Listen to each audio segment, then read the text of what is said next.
Hello Year 8, welcome to another video. This week we're looking at the Week 14 literary analysis task, focusing specifically on the Shakespeare play you're studying at the moment, which is of course Romeo and Juliet. And the task is this: how does Shakespeare present Romeo and Juliet's relationship? Now, on the left-hand side of the screen, you can see the guidance table that we've given you that kind of breaks down some ideas about their relationship and some key quotations that you will be using in your written response, in your literary analysis. But there's also the QR code. Now, the QR code isn't in the exam preparation booklet this year. However, it is on this slide. And what that will do is if you scan that QR code with your mobile phone, it will take you to the episode all about love in Romeo and Juliet, specifically looking at the theme of love in Act 1, which is really what you are expected to cover, bearing in mind that when you are sitting the end of year assessment focused on Romeo and Juliet, you won't have yet completed your full study of the play. So do scan the QR code, do listen to that podcast episode because it will be of direct benefit. I've recorded it with the end of year exam in mind. It will directly benefit and assist you in your revision and your preparation for the task. Okay, so we need to deconstruct the question. We need to therefore understand what is the question asking us to do? What's it asking of us? So the question says, how does Shakespeare present Romeo and Juliet's relationship?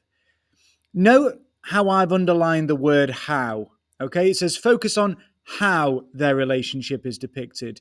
So that means our focus analytically, and more on that word in a moment, our focus analytically needs to be on Shakespeare's language, the structuring of their interactions, and also more generally his employment or use of dramatic technique as a playwright. So, to put it in very simple terms, we're not just thinking about what happens in their relationship, we're thinking about how does Shakespeare present it to the audience, particularly at the level of language, at the level of word choice, at the level of metaphor, for example, but also thinking about the fact that their first meeting is a sonnet. There's this kind of two-person sonnet. The back and forth between Romeo and Juliet is very, very important. Again, we'll be talking about that later on in the video. So we're thinking about how is Shakespeare conveying their relationship, not just what goes on, where do they meet, what do they say to each other, but how is it actually conveyed? And as I said, particularly at the level of language, we need to be analysing language in detail, which brings me on to the question of what on earth is analysis. Now, in my experience as a teacher, it's very easy to assume students understand what we mean by analysis, and yet it is a word that can be quite tricky to define. And if we can't really explain what analysis actually is in English literature, then we're not probably going to do a very good job of actually analysing. So, good place to start with words is to go back to where they come from, how have they entered English, and as you can see, you can, if we unpick the word analysis, the lightest part in particular means to untie, to break apart, to loosen. Now, that's useful. I always then have this image in mind. I always think of the literary text, in this case, the play Romeo and Juliet, as a piece of rope. And as you can see from the image of rope there, it's made up of lots and lots of fibres woven together. Our job is to unpick the text, to pull apart how the text is working, and more often than not, that means actually examining the text at the word and phrase level. To think, why is it that Shakespeare is making this particular choice, this particular word choice? Okay, so when we've got that question, how does Shakespeare present Romeo and Juliet's relationship? We are breaking apart, we are pulling apart Shakespeare's language, how those two characters, and indeed other characters as well, interact with one another, what they say, and of course, how they say it. So we need to actually pull that apart. We call that word level analysis. We zoom in, you will have heard your teachers using this sort of phrasing. We zoom in on keywords, or key phrases. And we explore connotation, we explore symbolism, and might do all of these three things at the same time. And we explore the imagery that is evoked through, for example, the moment when Romeo refers to Juliet's hand as a holy shrine. Why is it important and meaningful that he describes his lips? I mean, he wants to kiss her. Why is it important that he describes them as two blushing pilgrims? Why use the language of religious devotion in this particular very intimate, very intense, very romantic moment? Why do that? Why is that important? Again, at a very basic level, why this word? Why not some other word? And what is this particular word potentially revealing? What could it be revealing? So, what I've done now is I've taken the three quotations you're actually given in the exam preparation booklet, and I've engaged in very detailed word level analysis. Okay, now I'm not just going to read off the screen. I'll share via class charts all of the slides I've put together as a PDF, so you can actually sort of look at them in your own time. We'll make sure they're shared on Google Classroom too. But I do want to sort of just talk around them. So if we have a look at this first quotation, we've got, "Forswear its sight, for I ne'er saw true beauty till this night." And what I've done, I'm not zooming in on every single word. So I'm not zooming in on the word like this. That's not particularly interesting to me. I'm not zooming in on the word for. That's not that interesting to me. The most important, meaningful words, I would argue, would be forswear, the phrase true beauty, which is interesting, and then till this night. So if we look at that word forswear, okay, it's this idea of denying or rejecting something. And he's essentially rejecting what he's seen and thought in relation to Rosaline. Why is that important? Forswear its sight. Why is that important? Okay, we're going to be saying, well, that sudden rejection, kind of denial of what he's previously described as such intense emotions and feelings around Rosaline, the way that in the almost blink of an eye, in an instant, just is gone, is an example of Romeo's impulsive and indeed in this moment very fickle nature.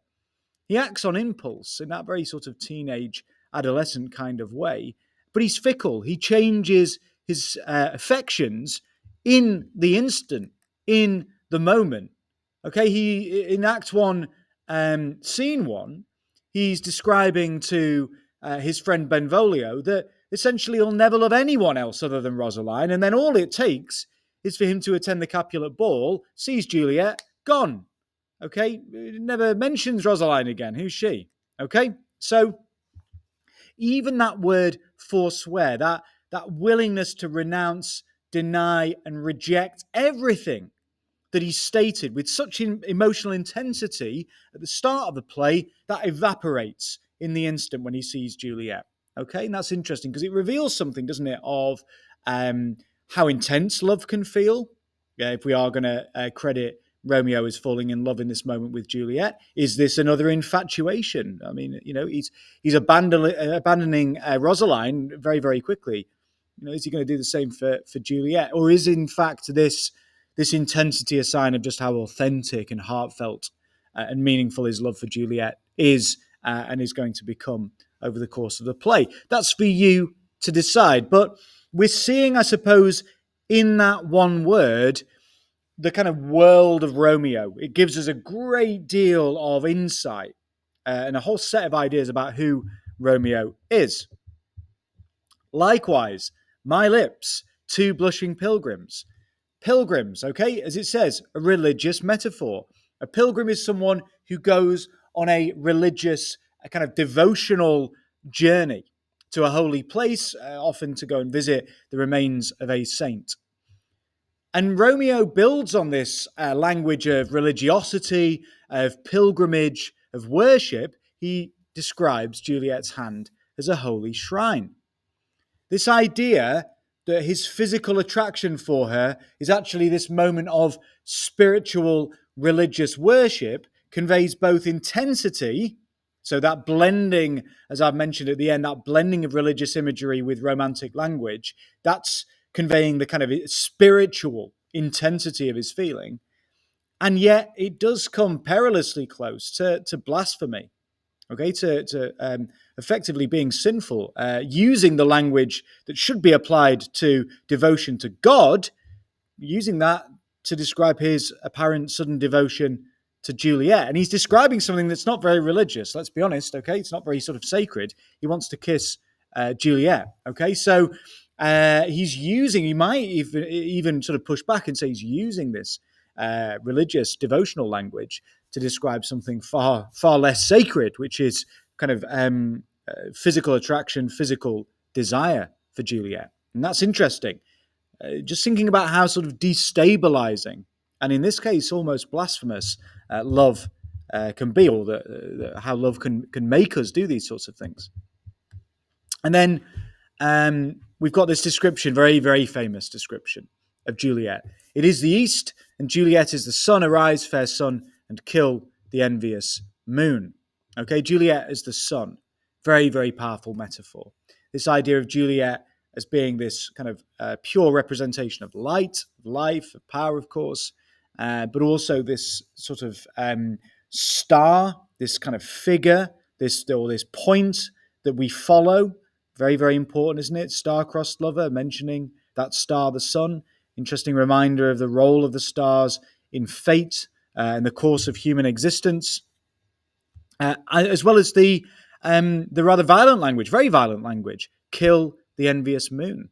Now, as it says there, the moon is linked to ideas of virginity and chastity. She hath Dian's wit. We've already had that reference earlier on in relation to Rosaline. Romeo wants Juliet to turn away from Dian's wit for fairly obvious reasons. And as I've mentioned, there is sexual longing, there's desire. Again, a little bit like we have in their first meeting, that this is obviously taken from later on in the balcony scene. We've got the masking, I suppose, of physical desire and attraction in the language of kind of poetic metaphor, and earlier in the language of religious devotion. Okay, so we get this sort of the double-edged sword of love. Its passionate intensity, but also its destructiveness. And of course, all the way through the play, the destructive power of love is kind of lurking as this ominous presence, because we know that that's going to reach its pinnacle, its high point, when the two lovers take their lives, commit suicide right at the end of the play, very famously. And we know that, don't we, from the prologue? Okay, so that kind of like lingers over the course of the play, looms over the play ominously. And I want you to think as well. Now, this is the sort of the movement, the way that we engage in analysis is to go very, very close to the text at the word level, as we talked about with that analysis. But then we need to go from that kind of micro, very tiny word level analysis back out to what we might call the macro level, which is to, well, what is Shakespeare conveying here? What is Shakespeare's broader message, in this moment, and in terms of love and marriage in the play as a whole? And so I've tried to summarize that in just a series of short, kind of almost not quite bullet pointed, but you see what I mean, short statements. So this idea that love can be sacred, is instant, is overwhelming, but it's dangerous, it's risky, it's transgressive, as I say, it can challenge and indeed overstep moral and social boundaries. That love can come into conflict with status and family and our duty to our family. And this kind of tension, I suppose, between love and intensity, and then the rather sterile, cold kind of arranged marriage that we get exemplified in the arrangement of a marriage between Paris and Juliet. That's the idea of kind of marriage as an opportunity for social advancement, what we might call, moving on to the next slide, kind of public transactional ideas about marriage as an arrangement between wealthy families, a sort of social contract about social advancement, improving your family's social position by marrying, in this case, your daughter off to someone who is actually kind of higher up within the social hierarchy of Verona at the time. It also reminds us that women in this period are treated, particularly wealthy women, are treated as property to be given and received, to be exchanged. Again, this language of almost like commercial transaction. And I think it's fair to say that Shakespeare is exposing and maybe even critiquing that very patriarchal, transactional, rather impersonal, and it doesn't feel very kind of loving and romantic, that sort of view and idea of marriage. We've got that on the one hand, but that in the play comes into comes into conflict with this private, intimate, intense kind of love, an idea of marriage as marrying for love rather than marrying as some sort of transactional social contract. That is love that's based on desire. As I've said, their emotional connection. It's about personal choice, the choice of Juliet just as much as Romeo. Okay, marrying for love, not gain. So this is all well and good, and it's very intense. It's very exciting, but it's also socially disruptive. It's dangerous. It's transgressive. It's overstepping those moral boundaries, and it's a kind of force for chaos. It's by coming into conflict with the idea of marriage as a sort of familial, family, and social duty, and then the idea of actually marriage is about personal, individual, intimate desire, and those two ideas sort of fighting it out. What does that cause in the play? Well, it causes Romeo and Juliet to take their lives. It causes their deaths. Okay, so yes, love is intense and poetic, but it can also be destructive. It can be tragic and deadly. Okay, so final slide. Putting all of this together. Now, these are just some sentence scaffolds. If you use these when you produce your homework, what you'll find is that you'll have a kind of coherent analytical paragraph. This is not everything that you'll need to write, but it's a lot of what you'll need to write. And it's certainly the very kind of precise and formal academic style that you need to be employing in your writing, in your end of year assessment. Now, what I'll do is I will write up a model using these sentence scaffolds for your teachers to share, or they can write their own, for your teachers to share with you on the Tuesday after you've done your homework, so that you're not tempted to just copy. If I give you a kind of modeled example using these sentence scaffolds, the temptation is just to sort of copy what I've written. Okay. But what you'll notice is we go into that deep kind of individual word level, the zoomed in word level analysis, and then we go back out to that reflection on Romeo's behavior and that exploration of kind of overall, what are we thinking about intense kind of immediate forms of love, this idea that they can be a force for, they're kind of pleasurable, they're exciting, but they're also potentially transgressive and destructive. And that's what we want to be conveying in our written response. But your teacher will go through all of this on the Tuesday after you've done your homework, on the Monday evening, and address any concerns, any difficulties, anything you're not sure about. As I've said as well, please make sure that you listen, not just obviously going through this video, but also that you listen to the podcast episode all about love more generally in Act 1 of Romeo and Juliet. So there's your video, longer video, but detailed, hopefully. Lots for you to be thinking about, hopefully loads of guidance. I'll send the PDF of this out so you'll have the slides with my word level analysis, which should also help you do a cracking job with your homework. Okay, so as always, thank you so much for watching. And given this is the last piece of homework before your actual exams, best of luck in your English exams at the end of this term.